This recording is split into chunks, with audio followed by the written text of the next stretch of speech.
প্রতিদিন সকাল এবং রাতে 2 বার এমন এক নির্যাস খাওয়া যায়, তাহলে কিন্তু পিরিয়ড সমস্যা সমাধান করা সম্ভব। 1 চামচ আয়ুর্বেদিক উপাদানগুলো 1 কাপ গরম পানি দিয়ে 3 থেকে 4 মিনিট ঢেকে রেখে কিংবা চুলায় 3 থেকে 4 মিনিট হিট দিয়ে চায়ের মতো খেতে হবে। একটু গোলাপের পাপড়ি, শ্রীমঙ্গল বা পঞ্চঘরের ভালো গ্রিন টি, কাশ্মীরের জাফরান, দারুচিনি, স্পিয়ারমিন্ট, বান্দরবনের হলুদ, পাহাড়ি আদা এবং ভারত থেকে আমদানি করা আরও বেশ কিছু মূল্যবান প্রাকৃতিক উপাদান। চা ভালো না লাগলে এই নির্যাসগুলো ছেঁকে জুস বা শরবতের সাথেও খেতে পারেন, অর্থাৎ আপনাকে আপনার পছন্দ মতো নিয়মে খেতে পারেন। আপনি যখন এই চা বা নির্যাসগুলো পান করবেন, গোলাপের হালকা একটা সুঘ্রাণ, জাফরানের হালকা হালকা সুবাস, গ্রিন টি এর কালার, দারুচিনির মিষ্টি স্বাদ, স্পিয়ারমিন্টের মন মাতানো সুগন্ধ, এই সবগুলো আলাদা আলাদা যখন একসাথে একই সময়ে বাতাসের সাথে মিশে এর সুগন্ধগুলো ছড়াবে, হুফ, আপনি সত্যি সত্যি এই চায়ের প্রথম প্রেমে পড়ে যাবেন। I promise you.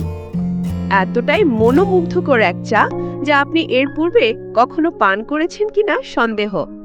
আর সেই সাথে পিরিয়ড সমস্যা, পিসিওএস সমস্যাগুলোকে দূর করবে নিরাপদ এবং সহজভাবে। মাত্র কয়েকদিনের এর ফলাফল আপনি নিজেই দেখতে পারবেন। আয়ুর্বেদিক সমাধান হলো একটি নন সিস্টেম্যাটিক সমাধান, অর্থাৎ শরীরের রক্তের মাধ্যমে শরীরে প্রবেশ করেন না, যা মল বা মূত্রের মাধ্যমে শরীরের জীবাণুগুলোকে বের করে দেয়, যার ফলে এর পার্শ্ব প্রতিক্রিয়া নাই। শতভাগ নিরাপদ এবং একটি সহজ, স্থায়ী সমাধান। আপনি বা আপনার মেয়ে বা যার পিরিয়ডের যে কোনো সমস্যা অথবা পিসিওএস-এর প্রথম স্টেজের যে কোনো সমস্যাগুলোর জন্য আপনি যদি কেমিক্যাল ফ্রি, সহজ, নিরাপদ সমাধান চান, তাহলে আল্লাহর দেয়া প্রকৃতি থেকে নেয়া এই প্রাকৃতিক সমাধানের বিকল্প আর কিছু নাই। গিয়ে অর্ডার নাও বাটনে ক্লিক করে অর্ডারটি কনফার্ম করুন এবং ডেলিভারি নেওয়ার সময় ডেলিভারি ম্যানকে দাঁড়িয়ে থাকার অবস্থায় আপনার চাটি চেক করে নিতে পারবেন। এছাড়া যে কোনো প্রয়োজনে বা অর্ডার করতে স্ক্রিনে দেওয়া নাম্বারে কল করে বা মেসেজ করতে পারেন। নারীর সুস্থতাই আমাদের কাম্য। ধন্যবাদ। আসসালামু আলাইকুম ওয়া রাহমাতুল্লাহ।